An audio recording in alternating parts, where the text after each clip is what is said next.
this and I go home and I אירוע, זה גבוה מדי? לא יודע, קשה לי... אתה לא תדע. It's okay, I think. It's okay. It's okay. זה מצלם למעלה. yeah, hipster, צלם. you gotta sit. Yes, right, I'm looking for your, hold on. I love the sunglasses, but, Take it off. Yeah, yes, אוקיי, נראה לי שזה... here we go. Wait a second. So I start with Daniel and then to you, lovely. יעלי, תדריכי אותי באוזן אם יש שתיים דברים להעביר אליו, כן. Yeah. I don't even know what we're talking about this.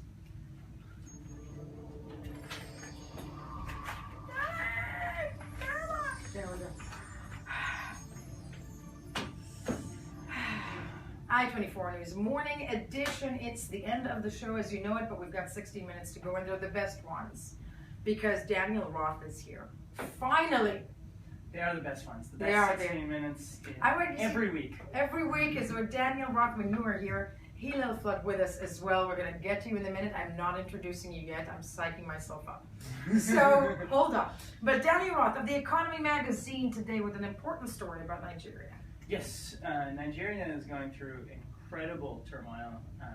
It is Africa's largest economy, first of all. Understatement of the year, isn't it? And actually last night there was a major bombing in the market, and so they've got terrorism they're dealing with, Boko Haram. This is a big, big deal. On the other hand, they've got their currency is inflating like mad. The oil crisis, they've got incredible levels of corruption. FIFA levels of corruption. That is phenomenal. That's going to become a term now. I hope so. FIFA level of corruption. Maybe now I'll make it a Wikipedia. That's a term. Yes, exactly. The country's going through incredible changes. They also just elected a new president after many, many years of good luck, Jonathan. Right, and then we promise on it. But we have a report. Let's take a look at it. Let's take a look and then break it down. Incoming Nigerian President Muhammadu Buhari is stepping into office at a hard time for Africa's largest economy. Corruption and terrorism have been ongoing, and beyond that, the country was rocked in recent months by massive fuel shortages. I know you've got five, but I've got two and they're small. Essentially brought all business to a standstill. Since early March, with the currency hitting record lows and slumping global oil prices, national fuel importers had stopped delivering gas to Nigeria. I got a fellowship and I paid back $1 my billion mother of debt accrued during the outgoing administration. Nigeria, no, it's true, but when we have another discussion. 2 minutes. Really quickly. It's sad. Though the strike was called off last week and gas stations are refilling their stocks, the situation was dire. Airlines, mobile carriers, and banks were all on the edge of closure. The night fellowship to teach Nigeria, which has boasted 7% growth annually over the last decade, is Africa's biggest oil producer with 2 million barrels a day. Every year I think I made the right decision. Domestic refineries. Probably. AFP explains that the government pays importers the difference between the lower consumer price and the real market price. I guess there it's like is a fraud-laden system. There's a lot of corruption in the oil industry. But it's very, very, very sad. Very Africa, sadly. It's a major issue. And the incoming president says he aims for change during his 4-year tenure.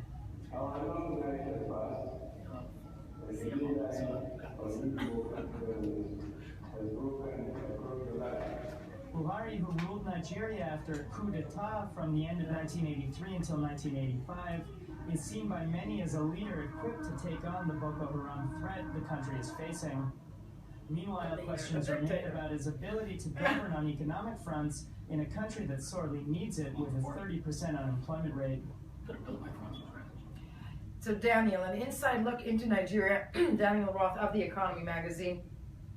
This new, I'm going to start with Buhari, okay? He's supposed to bring on this new change, but elected mostly in the ticket of what? Of promising to, it's more about like the fight against Boko Haram, I'm assuming, rather than the economy. He's, in case it wasn't clear, he was a military dictator for just under 2 years. In the 80s, he was an oil minister in the 70s and involved in economics in the 90s, but he's first and foremost a military leader. He's seen as a strong arm who can take care of Boko Haram, which is, for most of the world looking in on Nigeria A huge problem, seems to be the biggest problem. Now, But my guess is that most Nigerians would say that the economy, as most people in the world say, the economy is the biggest problem that they're facing.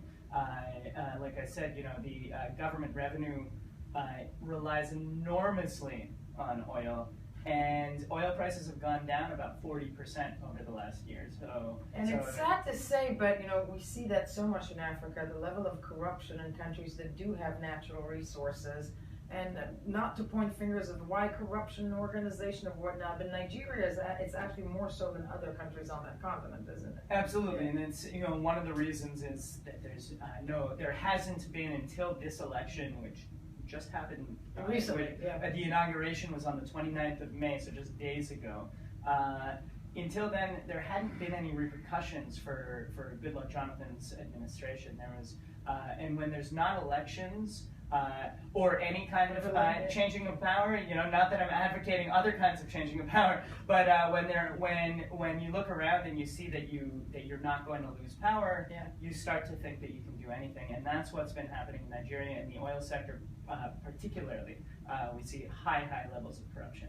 And Buhari, just to finally to look at this, in the idea, and Buhari himself, do we think, analysts, what do people say that other than the Boko Haram, is he going to deal with the economy, or does his track record of, He's gonna try. He's gonna try. He's gonna try. There's again, his focus is his real background is military. He has experience in the oil sector. He just announced he's gonna take over the oil portfolio and try to fix it himself.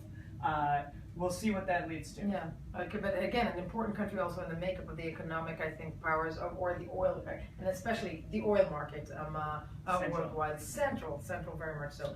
Great. Daniel Roth, always so educational to have you in studio. You're not moving anywhere. I shan't. Yeah, exactly. You were sitting in place because it is the time. Wait, I'm going to get this right. Okay, for Hillel Fuld. Hold on. Okay, for Hillel Fuld, who is the CMO. I'm reading this from a device. Who is the CMO of Zula, startup advisor and tech blogger, and you owe me $10. Nice.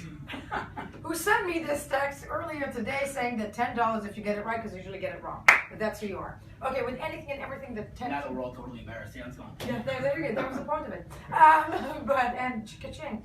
But what do you have for us in the world of amazing, innovations on the cutting edge of technology? Well, truth is, we had to choose between a lot of stories. It wasn't easy. Yeah. A few minutes, and now I wasted a minute. And let's talk about Warren Buffett. Warren Buffett. Hold on, stop. What do we think about Warren Buffett? Actually, interestingly, there are a few billionaires who I'm kind of, I think, oh, this guy's okay. Yeah. There's something about him. And Warren Buffett is, other than the fact that he only drinks Coca-Cola, one of them.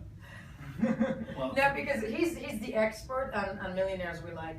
Yes, Warren Buffett. I just downgraded him from a billionaire to a millionaire. Sorry, billionaire.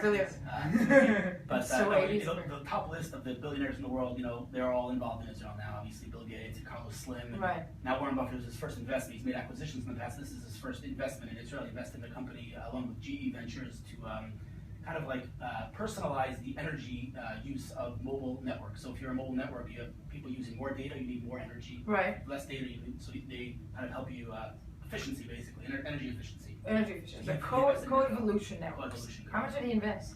in the 20s, I believe, 22, but 22 what? million.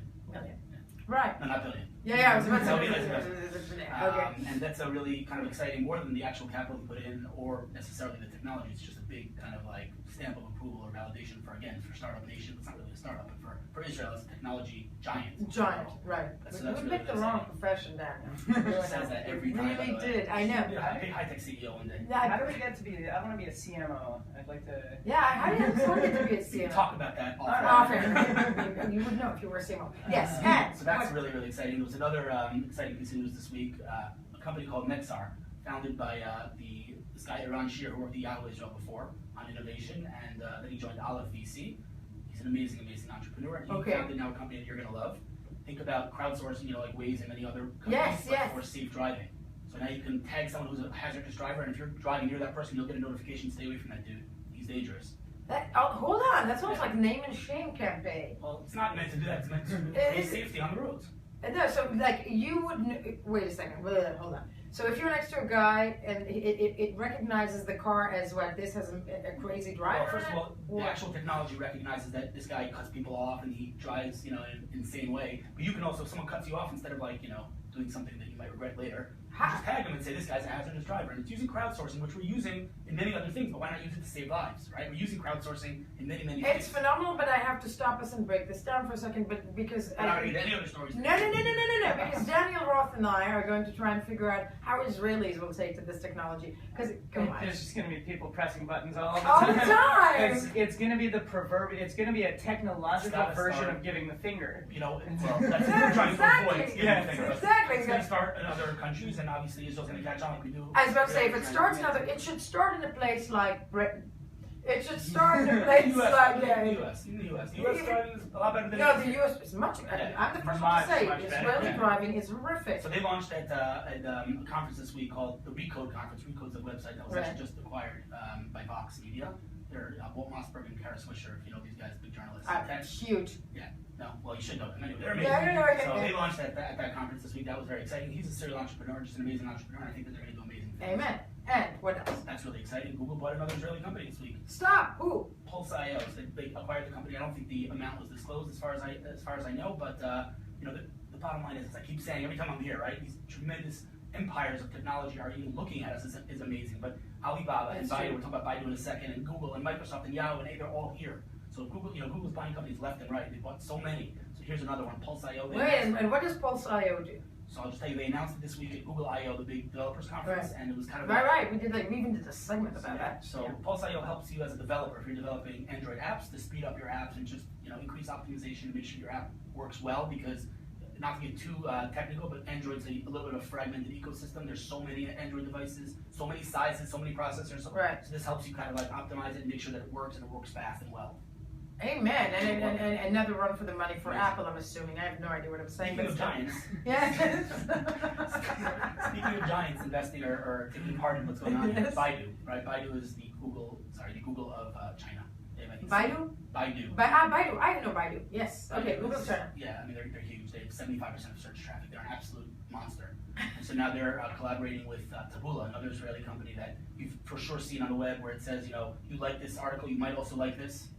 Yes. We in fact use them on our website here at I-24. Ah. So Taboola is a Yes. very big company. They're collaborating with anyone and everyone. Yahoo Japan signed with them, so now they're collaborating with Baidu, which is again a huge stamp of approval for the Israeli. It's just an amazing accomplishment that Baidu even looks at us. They're such a big company. Is it 75% of traffic in China or 75% global traffic? No, China. That's actually why one of the Isn't reasons. that like 75% globally? Yeah, that's Maybe I was it's wondering. It's huge, but that's basically one of the reasons that this collaboration happened, because now they have an into other markets too. But Taboola now is into China, so it makes all the sense in the world for both, mutually beneficial. I will chime in with the important side note of I love their name. What, Okay. Taboola or Baidu? It's Taboola. Yeah. Taboola. Both of Okay. I And haven't more seen Taboola, successes. Amazing entrepreneur. So I mean, there's again so many other stories, but one other story, and we're very highly relevant to what we're doing right now because we're streaming on Meerkat, an Israeli app in Jaffa here. Yes. Meerkat. We're I know, streaming hi, followers right Meerkat. now. Real time. Yeah. You can't see it in the camera, but it's behind the camera. It's behind it, and we're live streaming. Yes. Okay. So we're live streaming the live stream. That is the future. And my brain just exploded. Exactly. Yes. So it's a very, very interesting trend in terms of the ability to be. You're basically a broadcaster. Now. Anybody can be a broadcaster. You don't need a studio. You can now broadcast. I came here And once again, I will stop you with that very ominous line. Anybody can be a broadcaster is the most terrifying line. But Daniel and I can hear. Well, yes and no. Like everything, it can be abused. But I'll tell you that I was just on the way here, and I had this beautiful view in front of me, so I went live. One click, one tap, I'm live. 300 something people, I believe, 320 something people just jumped in again. Remember what time it is in New York and what time it is Pacific, right? Middle of the night. And here it's early. It's not only that. I They came think with the watch. I'm wondering out because this technology, in many ways, actually, Meerkat is something that can replace what we're doing here right now. Well, yes, in Technically, theory. it will replace. No one's going to replace the professionals, because at the end of me holding a phone like a selfie. Dude, that's what they said about Instagram. It's a fair Come point. on. I don't disagree. Yeah. But what's the news? They originally launched on iOS, and then Twitter bought one of their competitors called Periscope, and it was like, oh, is Meerkat going to die? Then they launched on Android before Periscope. Right. So they actually beat Twitter, the big Twitter. They beat them to Android and launched on Android. And without getting too philosophical or too deep into the debate, I think it's a silly debate. We know that there's there's tremendous giants in each space, and so there's room for both to win. No one winner takes all. I think Meerkat and Periscope are both going to survive, but Meerkat did launch on Android. They're doing incredibly well. Amazing. And Periscope is the one that was launched by well, they were acquired by Twitter. I can tell you that personally, when I go on Meerkat, no, but Periscope being acquired by Twitter, that's what I'm saying. That I think it's being acquired for organizations that want to become news giants, 100%. and that's one thing that Twitter wants. It wants to become a news around giant. the world. Think about events where anybody can broadcast now. There's no barrier anymore. I don't need a studio, I don't need professionals. I mean, no one can beat Hillel, but still. Nobody can beat me. I'm sorry. Yeah, I will be meerkatting myself forever. But no, sadly, all the time that we have it was meerkat, right? Yeah, That was the that's last good. one. And I think I can it's go on for hours if you want. I have a feeling you probably could, but I want to go home. And I think Daniel wants to. Hillel, thank you so much for being with us, Danny, as always. And of course, do not forget to check us out on Twitter, Facebook, all of these social networks, I-24 News Morning Edition. And the most important thing of your life will be tomorrow morning when you tune in again today to check out another edition of the Morning Edition. Thank you for being with us. Now, the news. Guys, we're still in an era that was fun. No, I didn't think Meerkat was going to die, but I think it's an amazing. I think it's going to change our business. Democratizing I think broadcasting. it's really, It will, in the long term, just like Twitter did, by the way. And Yeah. everybody has a voice. Everybody has a voice, but credibility went down too. 100%. Yeah, that's Twitter with it can be two source editors or whatever. It's a depressing one. Yes, I know, and we are not, and definitely we shouldn't move to Nigeria. This was lovely. Can I show you something? As always. As always. I want to show you something. תודה We can't do it in here, לכולם, honey. משוחררים. We gotta- כן, we אפשר gotta- לקחת את הטלפון. יעל ומיכל אם זה שם. And Michal, כל בחוץ. כן. כן, כבר היום. תודה רבה. מעולה, תודה. All right, so we're walking out of the studio here. I just want to show, Yael, where are you? This is, look at how many people came in here. Yeah. 164 people are watching right now live. I This think is that's live. more than our daily audience. No, It's pretty amazing. Anyway, say goodbye to your audience.